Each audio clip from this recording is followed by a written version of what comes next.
Hello everybody, welcome back to cgblend.com, the cgblend tutorials that are made upon request of my students, and today we're going to talk about shape tween basics.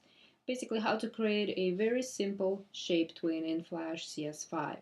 So for that I'm going to create a new document, ActionScript 3. This can be done in ActionScript 2 as well, but we're going to use ActionScript 3. And we're going to go in, grab the little oval tool right here. I am going to set stroke to none and fill to whatever color you prefer. I'll select the blue color, in the mood for that today. And let's create a little shape here. And I have a little circle. Okay, for shape tweens, notice how in the properties it says it's just a shape. Okay, for shape tweens we just need two simple shapes. Okay, or one shape that moves position, changes position or color, or morphs into another shape. And we're gonna go into frame 40, for example. Click on that and hit F6. All right, F6 creates a keyframe on the selected frame. So I'm gonna hit F6. We have a keyframe. Now we have the same graphic in the same position in two different keyframes. I'm going to move it on frame 40, so when the playhead is on frame 40, I'm going to take this and move this across the stage. And now if you play it in the preview here, it's going to be sitting on frame on the left side of the stage for 39 frames, and then on frame 40 it's going to jump to the other location. In order to actually create the animation, I need to right click between the two keyframes. The tween is for in between the frames, right? And create shape tween, this option right here, create shape tween. I'm going to click on that and you will see an arrow on a green background that indicates a shape tween. So that's a simple shape tween. And if you play that here in Flash, it shows you and it stops. If you export that as an SWF file, you will see that it keeps looping. As we will always see with animations, they're going to keep looping. Once it reaches the last frame of animation, it's going to keep looping, go right back to the front and start over unless we put a stop to it via ActionScript. Okay, so for now it's just going to keep looping.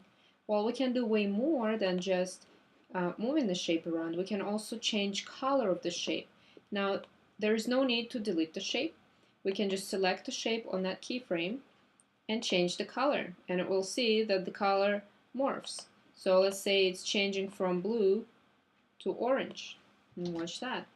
It's going to keep looping, morphing from blue to orange, and moving at the same time. Now I decided, wait, that's not enough. I want to actually change the shape a little bit.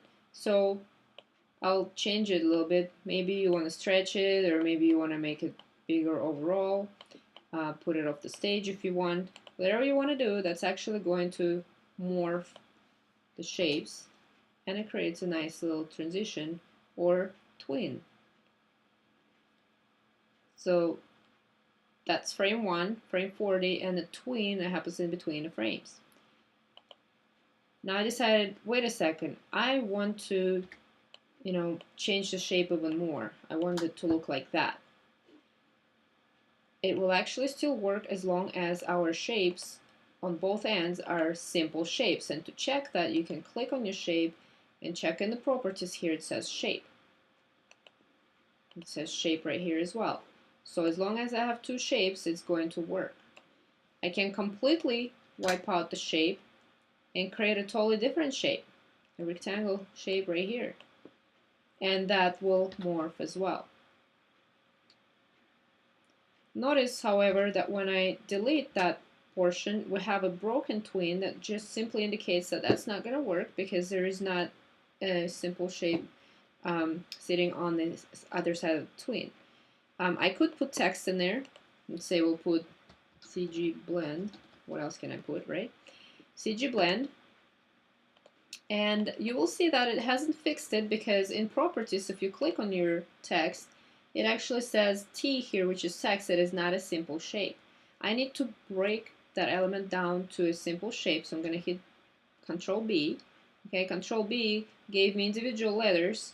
It's still not a simple shape. I'm going to hit Control B again, and that's when I get a simple shape. So I have to click Control B twice. Watch this. As soon as I click on the tween or on the stage anywhere, basically, it's going to repair the tween and it's going to have a nice little line there. There you go. Now this is going to produce an interesting animation there. However, there's going to be a slight little problem. And the problem is that we can't really see or read the word because it's not there for long enough time.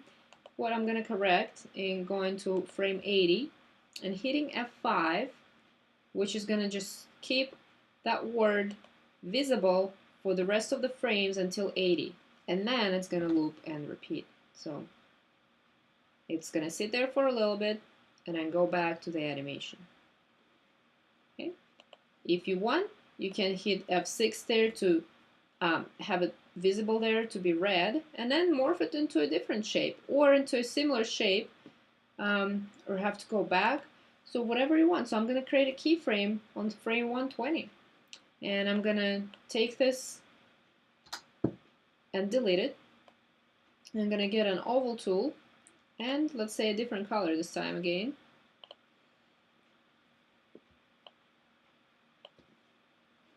And as long as I create a shape tween here, and I have two different shapes, one here and one here, this tween is gonna work. It's gonna sit there for a little bit and then morph into the circle. Now, what if I want to smooth out the transition between this circle here and this one here? What if I wanted to move over? What you could do is Control C to copy the selected item here on the first frame. Make another frame down the road, let's say probably, let's say 140 is fine. Hit F7 to create a empty keyframe, blank keyframe they're called, okay? And now hit Control Shift V, basically paste in place.